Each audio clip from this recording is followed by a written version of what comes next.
Gandang araw mga Lods. Ito pala yung part 2 ng in-upload ko nung nakaraang araw. Bali dito mga Lods, nakapag-asimbol na ako ng gate. Ito na yung gate niya, yung dalawang pisngi.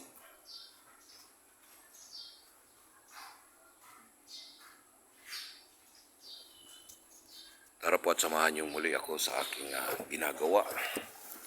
Dito to sa sa Barangay San Antonio, Kasiguran, Sorsogon.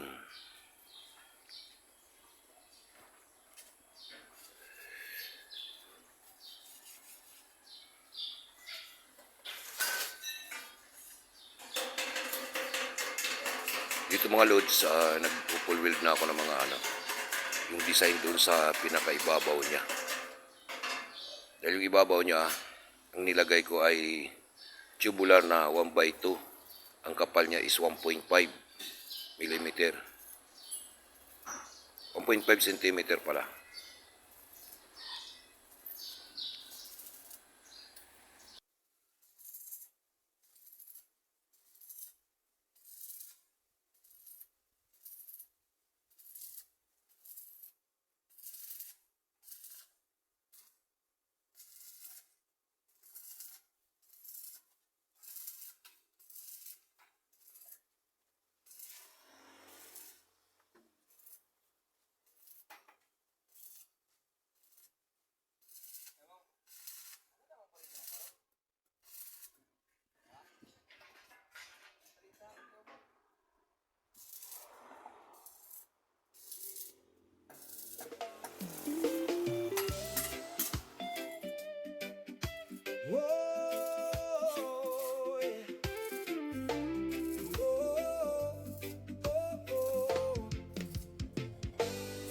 Sa bawat araw na lumilipas,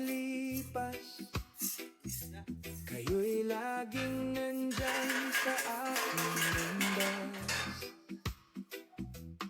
Bawat view at bawat komento, nagbibigay lakas sa puso ko. Mula noon hanggang sa ngayon, kasama ko kayo sa bawat panahon. Sa sayaman o sa pagsubok, suporta ninyo'y aking sandigan at gabay. Salamat sa inyong pagmamahal, sa suporta ninyong tunay at walang kapantay. Mga taga-subaybay ng New Ins Vlogs, kayo ang dahilan ng aking tagumpay. Mula sa puso, taos pusong pasasalamat sa bawat like, share at inyong pagdalaw habang tayo'y magkasama sa paglalakbay. New Ins Vlogs ay patuloy na maglilingkod sa inyo. Bawat video na aking ginagawa, mas masaya dahil kayo'y kasama. Mga mensahe ninyong nakakataba ng puso, nagbibigay inspirasyon sa bawat yugto. Hindi ko man kayo nakikita, ramdam ko ang inyong suporta, kaya't patuloy akong magsisikap para sa inyong saya at galak. Salamat sa inyong pagmamahal, sa suporta ninyong tunay at walang kapantay. Mga taga-subaybay ng New Ins Vlogs, kayo ang dahilan ng aking tagumpay. Mula sa puso, taos pusong pasasalamat sa bawat like, share at inyong Dito naman, linis-linis tayo, grinder tayo ng mga pinaghingangan natin. Bali ako lang mag-isa dito ang gumagawa, Lods. Ako lang mag-isa yung nagbuo ng gate at saka pinsing. Bali nagpapatulong na lang ako dito sa mga kasamahan kong masun. Pag nagbabaliktad ako nitong itong bakal. Kasi medyo mabigat. Ayaw naman ayaw naman kumuha ng mayari ng katuwang ko. Kaya ako lang mag-isa. Maraming salamat po pala sa inyong mga idol sa patuloy niyong pagsusuporta, sa patuloy niyong panonood sa bawat video na aking ina-upload. Maraming salamat po. Napakalaking suporta po yan sa amin at sa akin.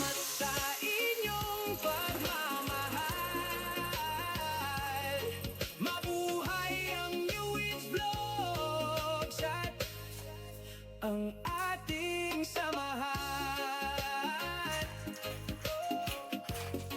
Whoa.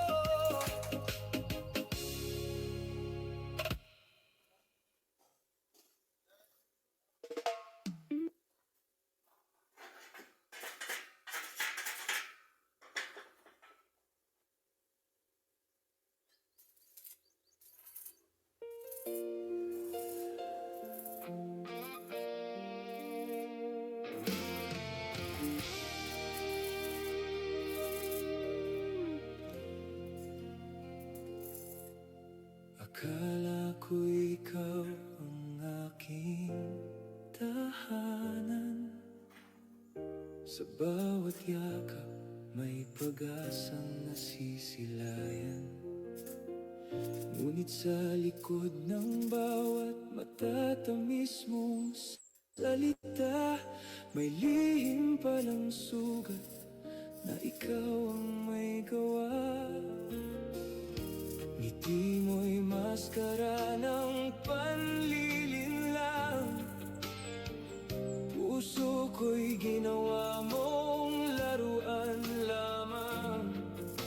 Lahat ng pangako'y unti-unting naglaho, kasabay ng pag-ibig na inakala kong totoo.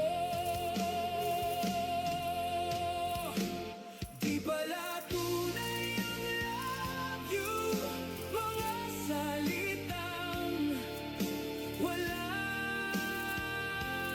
halaga.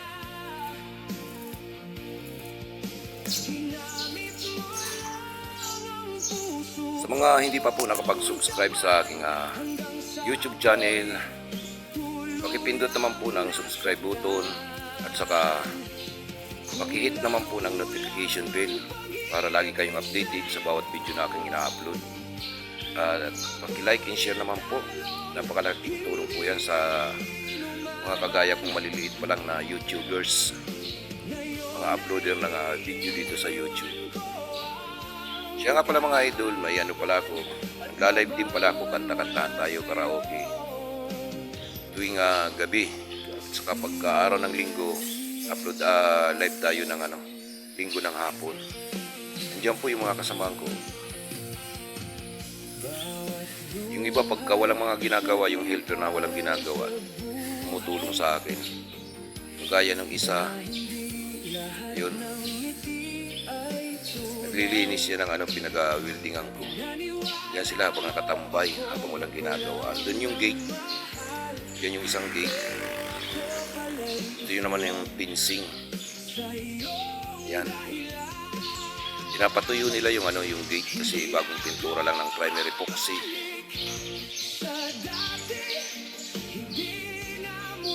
Yan na yung gate na ikakabit ko mga idol.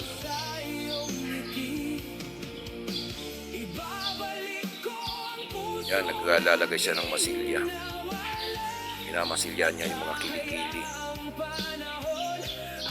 para hindi pasukan ng tubig. Ito na pala yung isang pisngi mga idol. Naikabit ko na. Ganyang kataas yung namin, gate namin.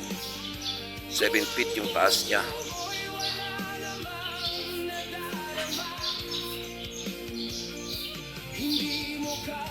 Ikabit ko na yung isa kasi yung isa basa pa yung pintura. Dahil mas matibay ako kaysa sa panloloko mo.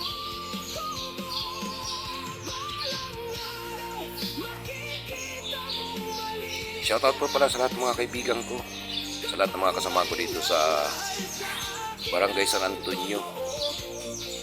Bakod at gate pa lang po dito ang ginagawa namin. Pinapabakura na ng may-ari yung nabili niyang lupa. May-ari niya nito isang kaibigan natin. Siya siyang teacher. Paalam sa mga pangakong walang laman. Paalam sa pag-ibig na hindi kailanman naging totoo. Ngayon, sarili ko na ang pipiliin ko.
Dito naman Lods, naglilinis ako ng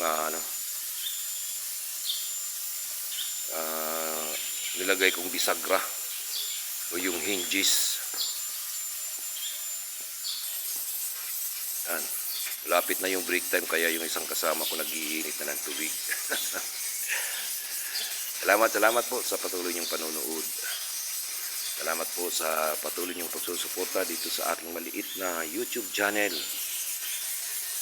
Sana hindi kayo magsawa. Hindi kayo magsawa sa pagsusuporta sa panonood ng bawat video na aking ina-upload.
Yan, yung mga kasama ko. Bale, yun na pala mga idol. Ikabit ko na yung pangalawang pinto. Naka-primary epoxy pa lang siya. At ngayon naman po ang ikakabit ko, yung ano naman, yung fencing. Yan, pinapatibay ko yung ano, yung pagkakabit ng bisagra. Para hindi siya mapigtas at walang mabagsakan, walang maaksidente. Dahil dito sa amin, yung bagyo, medyo may kalakasan yung hangin. Kaya kailangan matibay. Napakabigat pa naman ang gate na yan. Kasi yung ginamit ko, yung frame niya is 2x2 by 1.5. Tapos yung mga design niya, 1x2 na 1.5. Lahat po yan tubular.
Yan. Yan na po yung yung dalawang gate. Yung malaking awang po na yan ay paglalagyan ko po ng WPC. WPC po yung design yan. Bali yun na po yung fencing namin. Yung fencing naman namin, yung ginamit kong materialis, yung frame niya is 2x2 na tubular na 1.5 ang kapal. Saka yung patayo niya, tubular din na 2x1 by 1.5. Yan po. Magpipintura na lang po at saka maglalagay ng WPC.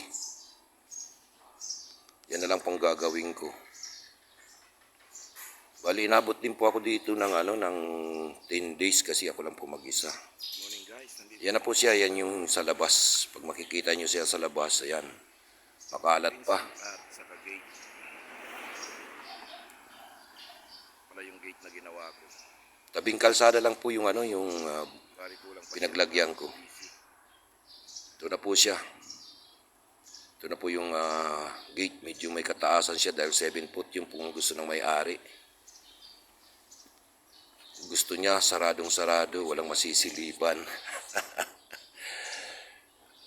Update na lang po tayo mga guys. Yan. Ito na po yung yung kinakabit ng WPC. Yung isang diyan kasama ko, siya yung nagbubutas ng bakal. Dahil yung WPC namin na ginamit dito, ay po siya, naka-bolt. Nakatornilyo po siya. Yan po. Yan yung labas niya. Yung loob niya. Maraming salamat po mga idol sa patuloy niyong panonood. Sana di po kayo magsawa. Di kayo magsawa manood at sumuporta sa aking YouTube channel. Yan na po siya. Maraming salamat po. Hanggang dito na lang po. Sana patuloy nyo pa rin suportahan ang aking YouTube channel at patuloy nyong panoorin ang bawat video na aking ina-upload. Yan na po siya sa malayuan. Bye-bye. Maraming salamat po. God bless us all. Maraming salamat.